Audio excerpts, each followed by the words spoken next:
سبھی سننے والے طالب علموں کو خلوص برا اور پیار برا آداب۔ یہ ریڈیائی لیکچرز کے جو ایک سیریز شروع کری ہے، اسی سیریز کے کڑی کے طور پر آج میں شاکر شفیع آپ کے ساتھ 12ویں جماعت کے اردو مضمون کے حوالے سے بات کریں گے۔ 12ویں جماعت کی اردو کتاب بہارستان اردو کا سبق نمبر 5 جو ہے وہ ایک افسانہ ہے، اور اس افسانے کا عنوان ہے مرغ بازی۔ مرغ بازی بنیادی طور پر ایک کشمیری افسانہ ہے، اور کشمیری میں اس کا نام ہے کوکر جنگ، اور اس کے خالق جو ہے، اس کے تخلیق کار جو ہے، وہ کشمیری کے مشہور افسانہ نگار اور شاعر امین کامل ہے، اور اس افسانے کو اردو میں ترجمہ کیا ہے ترنم ریاض نے بہت کام کیا ہے، اور انہوں نے کئی کتابوں کو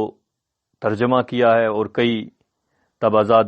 کتابیں، افسانے اور ناول تخلیق کیے ہیں۔ انہی کے ترجمہ کردہ ایک افسانے مرغ بازی کے حوالے سے ہم آج بات کریں گے۔ اگر ہم اس سبق پر، آج کے چیپٹر پر یا اس لیسن پر غور کریں گے تو غور کرنے کے بعد جو 2-3 باتیں پہلے ہی ہمارے ذہن میں آ جاتی ہے، ان باتوں میں سب سے پہلی بات یہ کہ اس چیپٹر کو، اس سبق کو پڑھنے سے پہلے ہمارے لیے یہ جاننا ضروری ہے کہ افسانے کی تعریف کیا ہے، اور افسانے کی تعریف جاننے کے بعد یہ بھی ضروری بنتا ہے کہ ہم اردو میں افسانے کی تاریخ پر بھی بات کریں۔ اور یہ لیکچر ختم ہونے کے بعد ہمارے بچوں میں یہ صلاحیت پیدا ہونی چاہیے، یا ہمارا بچہ طالب علم اس اہل بنتا ہے کہ وہ افسانے کی تکنیک یا افسانے کے فن کے حوالے سے بات کرتے ہیں، اور افسانے کے اجزائی ترکیبی ان کی سمجھ میں آئے ہوئے ہوتے ہیں، اور اس حوالے سے وہ مختلف نثری اصناف میں سے افسانے کو پہچان پاتے ہیں۔ اور ان چیزوں کو سمجھنے کے بعد اور افسانے کی تاریخ کو سمجھنے کے بعد ہم بات کر سکتے ہیں آج کے افسانہ، آج جو ہمارا افسانہ موضوع ہے آج، مرغ بازی، اس کے بارے میں، اس میں جو ٹریٹمنٹ ہے، اس میں جو برتاؤ ہے، فنی برتاؤ ہے، لسانی برتاؤ ہے، اسلوبی برتاؤ ہے، اس کے حوالے سے بھی ہم بات کر سکتے ہیں، اور اس افسانے کی کہانی کے حوالے سے بھی بات کر سکتے ہیں۔ لیکن سب سے پہلے افسانے کے فن کو سمجھنا بہت ضروری ہے۔ تو سب سے پہلے، جیسے کہ آپ سبھی بچے جانتے ہوں گے، سبھی سننے والے ہمارے جو ہوں گے معزز، وہ یہ بات جانتے ہوں گے کہ افسانے کا تعلق جو ہے وہ نثری ادب کے ساتھ ہے۔ ہمارے پاس شعری ادب ہوتا ہے، ہمارے پاس نثری ادب ہوتا ہے۔ تو نثری ادب کی ایک صنف ہے افسانہ۔ افسانہ جو ہے نثری ادب میں، پھر اس کا تعلق افسانوی ادب کے ساتھ ہے۔ نثری ادب کو بھی ہم، پھر پروز کو ہم اردو میں یا انگریزی میں بھی 2 حصوں میں بانٹتے ہیں، اس کو 2 خانوں میں تقسیم کرتے ہیں۔ ایک حصے کو ہم کہتے ہیں افسانوی نثر، اور دوسرے حصے کو ہم کہتے ہیں غیر افسانوی نثر۔ افسانوی نثر اس نثر کو کہا جاتا ہے جس میں قصہ کہانیاں ہو، جس کے کردار اور واقعات اور جس کے معاملات فرضی ہو، فکٹیشس ہو، اس کو ہم افسانوی نثر کہتے ہیں۔ اور افسانوی نثر میں سب سے پہلی چیز جو ہے وہ کہانی ہے۔ کہانی نے کسی زمانے میں داستان کا روپ دار لیا، کسی زمانے میں ناول کی صورت میں وہ کہانی آئی، اور پھر افسانے کی صورت اختیار کی۔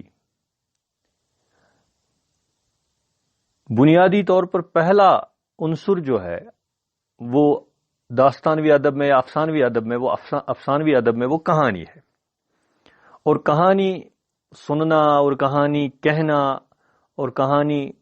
سے لطف اندوز ہونا اور کہانی سے محظوظ ہونا، یہ انسان کی ایک جبلت رہی ہے، انسان کی ازلی ایک خصلت رہی ہے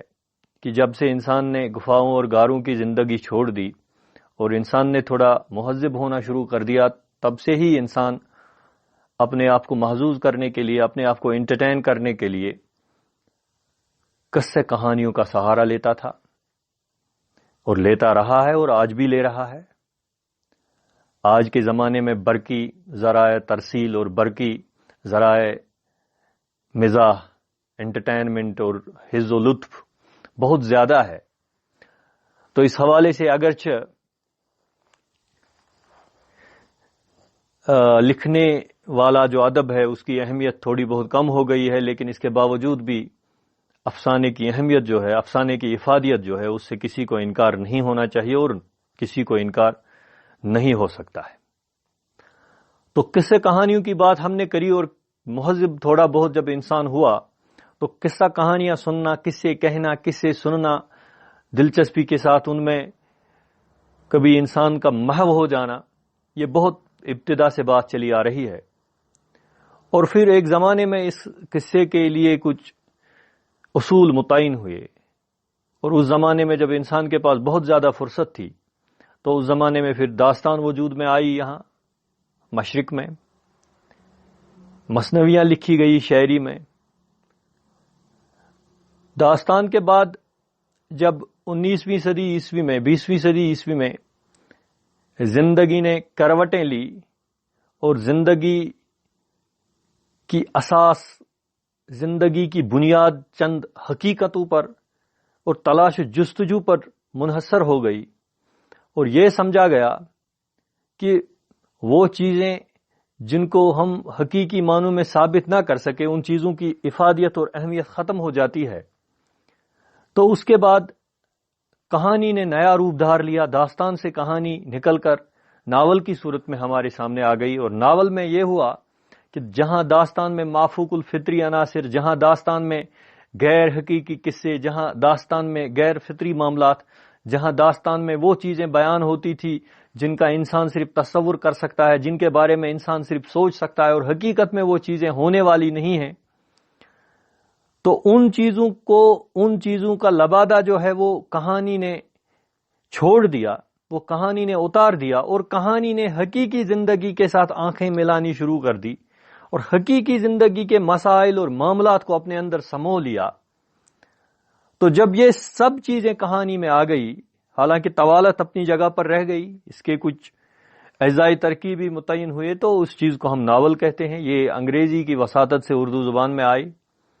اس میں نئے انداز سے کہانی لکھنے کا رواج ہوا، اور وہ نیا انداز یہ تھا کہ زندگی کے مسائل، زندگی سے جڑے واقعات، زندگی سے جڑے موضوعات، زندگی سے جڑے معاملات کو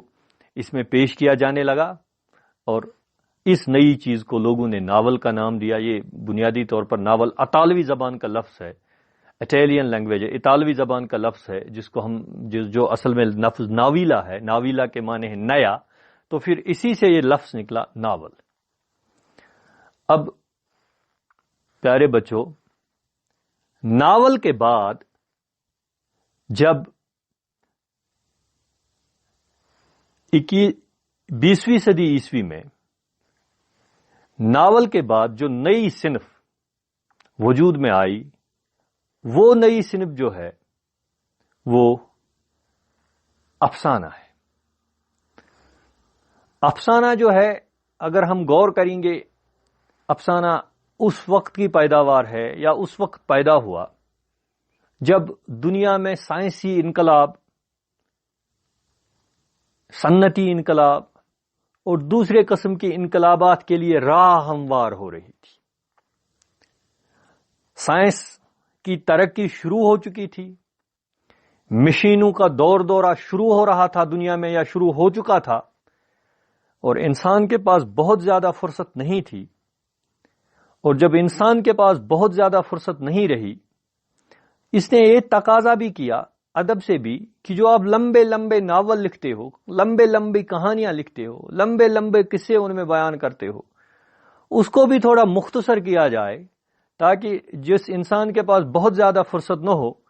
وہ بھی ایک چھوٹی سی کہانی 1 آدھ گھنٹے میں پڑھ سکے، تو ایسی کہانیاں لکھی جائے۔ یہ پہلا تقاضا تھا کہانی سے۔ تو اس حوالے سے کہانی کی نئی قسم وجود میں آئی اور اسی نئی قسم کو ہم نے افسانے کا نام دیا۔ تو یہ بات طے ہے کہ کہانی جو ہے بہت پہلے سے کہی اور سنی جاتی رہی ہے، اور اس کے دیوانے بہت لوگ رہے ہیں، اور ہر زمانے میں زمانہ بدلنے کے ساتھ ساتھ کہانی کے طرز میں، کہانی کے سٹائل میں، کہانی کے اسلوب میں، کہانی کے معاملات واقعات میں ایک تبدیلی آ گئی، اور مختصر ترین کہانی جو کہی جاتی ہے، داستان میں سب سے پہلی ایک خوبی ہوتی تھی کہ وہ بہت طویل ہوتی تھی، اس میں کوئی پلاٹ نہیں ہوتا تھا۔ ناول کی خوبی یہ ہے کہ اس میں ایک گتھا ہوا پلاٹ ہوتا ہے، اس کی اپنی حدیں ہوتی ہیں جن سے ناول باہر نہیں نکل سکتا ہے۔ لیکن افسانہ جو ہے اس میں کہانی بہت مختصر ہوتی ہے، اور کچھ لوگوں نے افسانے کی جو تعریف کی ہے وہ یہ کہی ہے کہ افسانہ ایک ایسی کہانی ہے جس کو ہم زیادہ سے زیادہ آدھے گھنٹے میں پڑھ سکیں۔ تو ایک ایسی کہانی جس کو ایک نشست میں پڑھا جائے، کچھ لوگوں نے یہی اس کی تعریف کری ہے کہ ایک ایسی کہانی ہے جس کو ایک نشست میں پڑھا جائے، اس کہانی کو ہم افسانہ کہتے ہیں، اس کہانی کو ہم افسانہ کہتے ہیں۔ اگر اس کی تعریف دیکھیں تو انسائکلوپیڈیا بریٹینیکا میں اس کی تعریف جو لکھی گئی ہے وہ لکھی گئی ہے، شارٹ سٹوری ایک قصصی بیانیہ ہے جو ناول سے چھوٹا ہوتا ہے، جس میں عموماً چند ہی کردار ہوتے ہیں۔ شارٹ سٹوری کا تعلق عموماً ایک ہی واقعے سے ہوتا ہے جس کو ایک یا چند قسطوں یا منظروں میں پیش کیا جاتا ہے۔ So short story brief fictional process, narrative that is shorter than a novel and that usually deals with only a few characters. The short story is usually concerned with a single subject conveyed in one or few significant episodes or scenes. تو یہ encyclopedia بریٹینیکا میں اس کی تعریف کہی گئی ہے کہ ایک ایسی کہانی، ایک ایسا قصہ، بیانیہ قصہ جو بہت چھوٹا ہوتا ہے، جس میں چند ہی کردار ہوتے ہیں اور اس کا تعلق کسی ایک واقعے سے ہوتا ہے۔ تو یہ بھی ضروری سمجھنا ہے کہ افسانے میں کوئی ایک ہی واقعہ، کوئی ایک ہی قصہ بیان ہوتا ہے۔ اور بعد میں یہ کہا گیا کہ افسانہ جو ہے اس کے بھی اپنے اجزاء ترکیبی ہے، اور ناقدین ادب نے، پارکین ادب نے اس کے لیے کچھ مقرر کر دیے، کچھ ضابطے مقرر کر دیے کہ جب آپ افسانہ لکھتے ہیں تو اس میں یہ چیزیں ہونی چاہیے۔ یہ چیزیں کون کون سی چیزیں ہونی چاہیے، ان چیزوں پر بھی ہم بات کریں گے۔ لیکن افسانے کی جو دیگر تعریفیں کی گئی ہیں،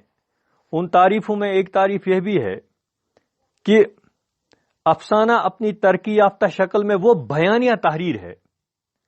جس میں فن کو ملحوظ رکھ کر زندگی کے تعلق سے کسی ایک واقعے، حادثے، جذبے یا مشاہدے کو اس طرح مختصراً بیان کیا جائے کہ قاری پورے ذہنی لگاؤ کے ساتھ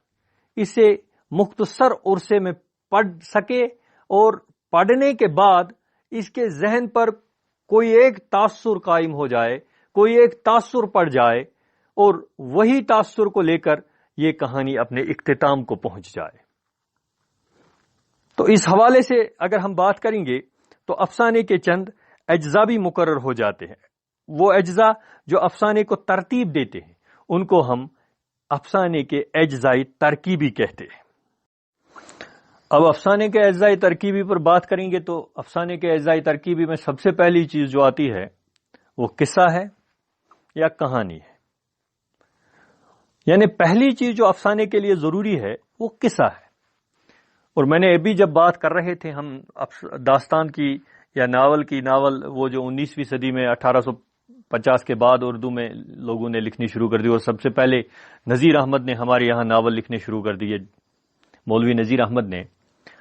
تو وہاں بھی داستان میں بھی قصہ ہوتا ہے، ناول میں بھی قصہ ہوتا ہے، اور افسانے میں بھی قصہ ہوتا ہے۔ اب داستان میں قصہ در قصہ ہوتا ہے، ایک قصے کے ساتھ دوسرا، دوسرے کے ساتھ تیسرا، تیسرے کے ساتھ چوتھا، اور یہ ایک قصے کی کڑی سے کڑی ملا کر اس کو بہت طویل، بہت لمبا کھینچا جاتا ہے۔ ناول کا قصہ جو ہوتا ہے وہ کسی کردار کے، ناول میں جو کردار ہوتے ہیں ان میں کوئی ایک مین کردار کی پوری زندگی کی کہانی ہوتی ہے۔ تو یہاں کا جو قصہ ہے وہ بہت ہی مختصر ہوتا ہے، زندگی کا کوئی ایک واقعہ جو تخلیق کار کو، جو افسانہ لکھنے والے کو متاثر کریں، اور اس کو بنیاد بنا کر جب افسانہ نگار افسانہ لکھتا ہے تو وہی بنیادی طور پر اس کا قصہ کہلاتا ہے، اس کا واقعہ کہلاتا ہے۔ اور یہ قصہ جو ہے، اس کے بعد اس قصے میں ایک پلاٹ ہوتا ہے۔ تو افسانے کے لیے جو دوسری چیز ضروری ہے قصے کے بعد، وہ ہے پلاٹ۔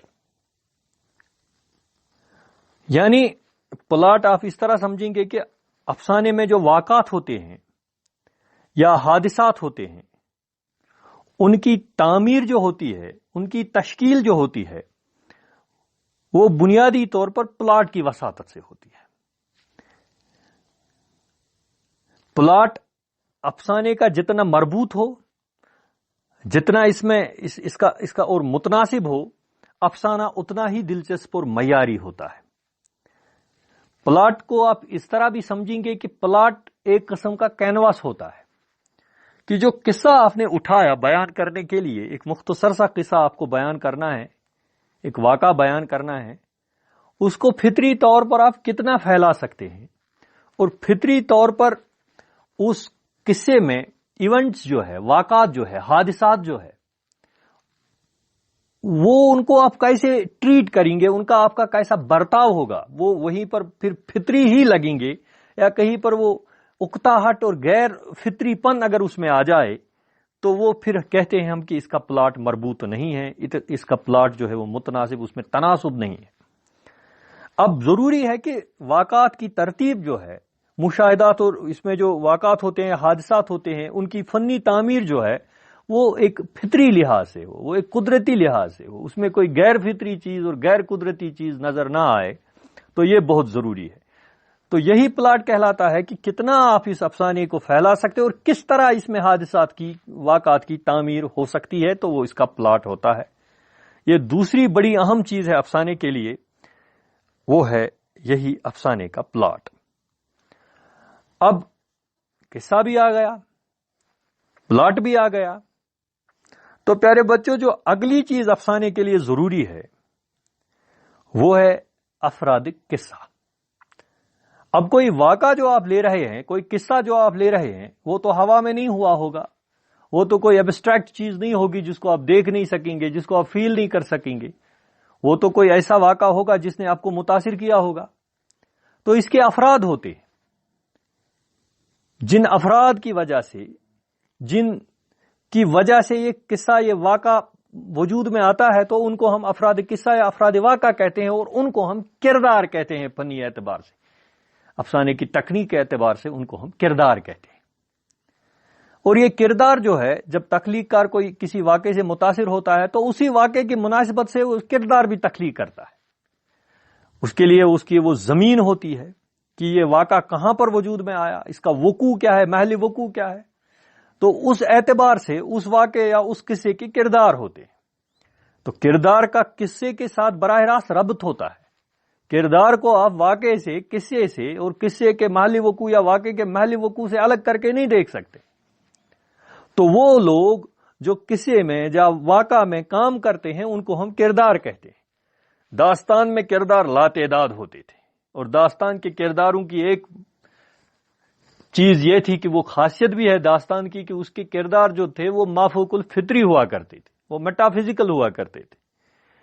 وہ وہاں اپنے کردار دیکھے ہوں گے کہ وہاں کا شخص جو ہے، وہاں آدمی جو ہے وہ آدھا انسان ہے اور آدھا کوئی جانور ہے، آدھا گھوڑا ہے۔ وہاں بندر جو ہے وہ بولتے رہتے ہیں، وہ باتیں کرتے ہیں، وہ نصیحتیں دیتے ہیں۔ وہاں الو جو ہے وہ وائز ہوتے ہیں، وہ دانا ہوتے ہیں۔ اور وہاں کردار آدھا پتھر کا ہوتا ہے اور آدھا گوشت پوست کا ہوتا ہے۔ تو ایسے کرداروں کو ہم مافوق الفطری کردار کہتے ہیں۔ اس کے بعد ناول کی بات اگر کریں تو ناول کے کردار جو ہے وہ حقیقی دنیا سے تعلق رکھنے والے کردار ہوتے ہیں، لیکن وہاں پر بھی مسئلہ یہ ہے کہ وہاں پر بھی وہ کردار جو ہوتے ہیں ان کی بھرمار ہوتی ہے واقعے میں یا قصے میں. چونکہ افسانہ جو ہے اس کا واقعہ اور اس کا قصہ جو ہے وہ بہت مختصر ہوتا ہے، تو اس میں کرداروں کی تعداد بھی بہت مختصر ہوتی ہے. اب افسانے میں اگر آپ نے اتنے کردار لا دیے کہ بعد میں آپ کے ذہن سے ہی نکل گئے کہ کون کردار کہاں تھا، چونکہ افسانہ آپ کو آدھے گھنٹے میں مکمل کرنا ہے،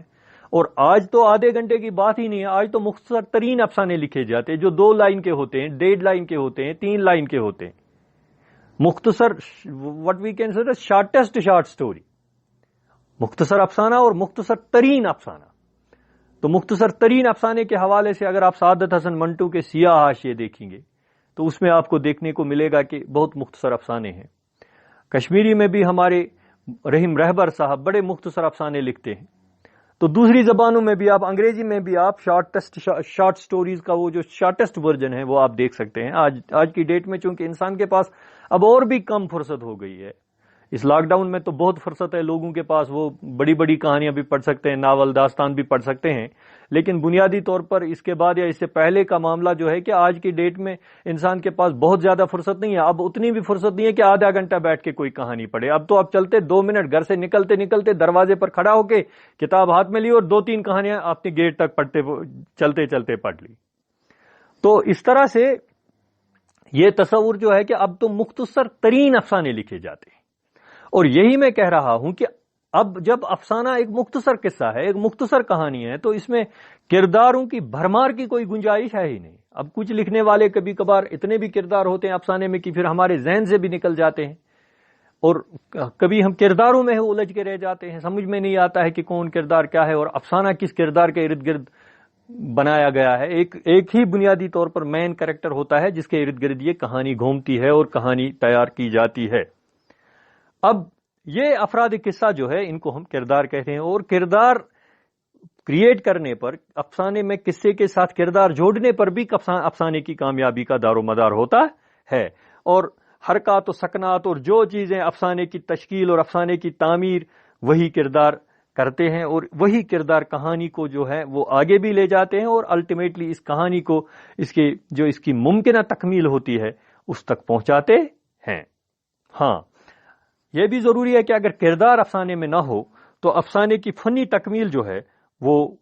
وجود میں نہیں آئے گی، وہ وقوع پذیر نہیں ہوگی.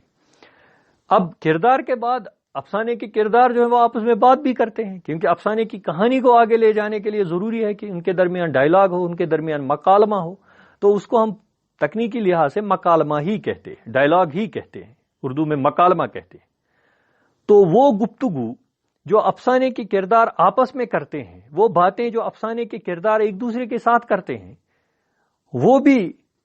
فنی لحاظ سے افسانے کے لیے ضروری ہے. یعنی افسانے میں قصہ بھی ہونا چاہیے، افسانے میں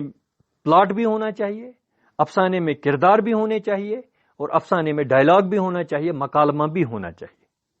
یہی مکالمہ جو ہے وہ کہانی کو آگے لے جاتا ہے، اس سے کہانی کی تکمیل ہوتی ہے، اس سے کہانی پروگریس کرتی ہے، اس سے کہانی آگے بڑھتی ہے. اب اس کے بعد جو ایک اور چیز افسانے کے لیے بہت ضروری ہے وہ ہے افسانے کا ماحول اور اس کی فضا. ماحول اور فضا کی بات اگر ہم کریں گے، اگرچہ افسانے کے اجزائے ترکیبی میں نہیں آتا ہے،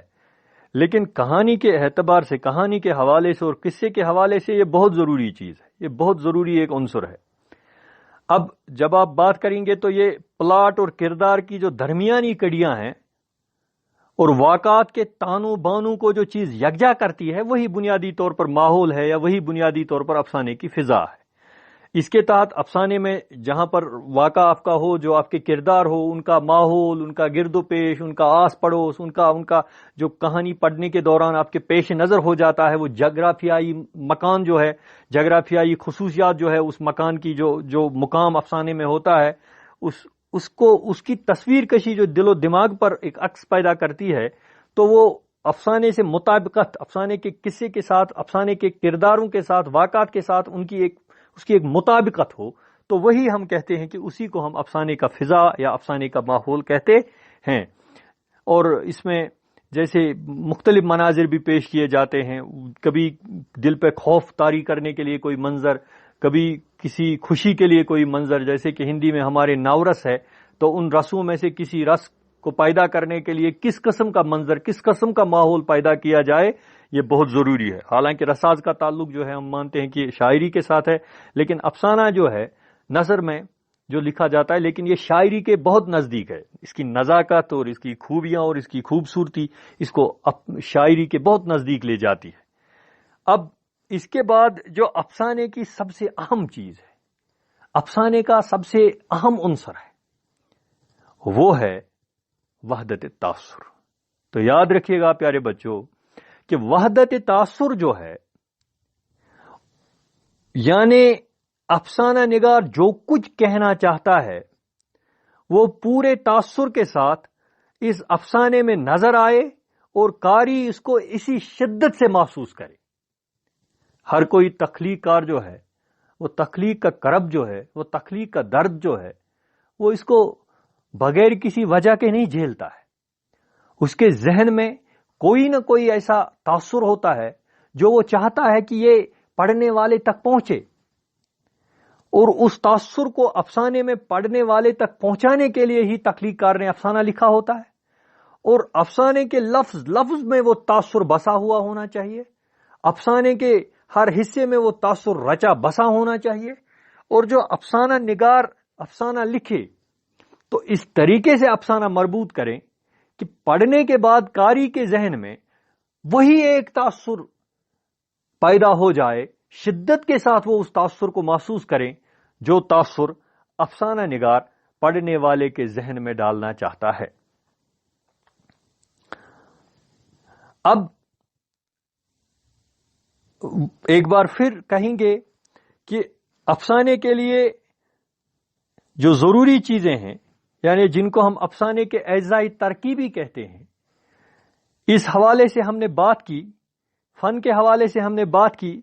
افسانے کی ڈیفینیشن کے حوالے سے مختصر میں نے ایک دو آج کی تعریفیں بیان کی.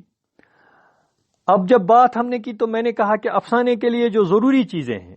ان میں سب سے پہلی چیز کہا میں نے قصہ ہے. قصے کے بعد میں نے کہا کہ افراد قصہ جن کو ہم کردار کہتے ہیں، کردار افسانے کے لیے ضروری ہے. کردار کے بعد افسانے کے کردار جو آپس میں بات کرتے ہیں جن کو ہم مکالمہ کہتے ہیں، وہ افسانے کے لیے ضروری ہے. افسانے کے لیے ایک اہم چیز جو ہے وہ پلاٹ ہے، یعنی وہ کینوس جہاں تک افسانہ پھیلایا جاتا ہے، جو فطری حدود افسانے کی ہو سکتی ہے کہ افسانہ کتنا بڑا لکھا جائے یا کس طرح لکھا جائے، اس کو ہم اس کا پلاٹ کہتے ہیں. تو پلاٹ ضروری ہے. اس کے بعد ہم نے بات کری کہ افسانے میں ماحول اور فضا کا بہت زیادہ عمل دخل ہوتا ہے. جو واقعہ، جو قصہ ہم تخلیق کرتے ہیں اور تحریر کرتے ہیں، ماحول اور فضا کو اسی مناسبت سے، اسی حوالے سے افسانے میں پیش کرنا ہوتا ہے. اور اس کے بعد جو اہم چیز ہے وہ ہے وحدت تاثر. انگریزی میں ہم اس کو یونٹی آف تھاٹ کہتے ہیں. اور وحدت تاثر جو ہے یہ افسانے کی جان ہے. لوگ مانتے ہیں کہ افسانے میں یہ ریڑھ کی ہڈی کی اہمیت رکھتا ہے، اور اس کے بغیر اگر وحدت تاثر افسانے میں نہ ہو تو افسانہ افسانہ نہیں کہلاتا ہے. اور بنیادی طور پر یہی وہ چیز ہے جو افسانے کو ناول سے الگ بھی کرتی ہے. تو وحدت تاثر ایک وہ چیز، وہ تاثر جو افسانہ نگار افسانے کے ذریعے پیدا کرنا چاہتا ہے اور قاری اس کو پھر شدت کے ساتھ محسوس کرتا ہے، اس چیز کو ہم وحدت تاثر کہتے ہیں. تو یہ ہم نے افسانے کی تکنیک کے حوالے سے بات کی، افسانے کے فن کے حوالے سے بات کی،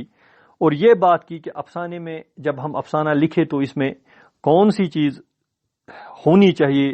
جو کہ ضروری ہے افسانہ وجود میں لانے کے لیے. اب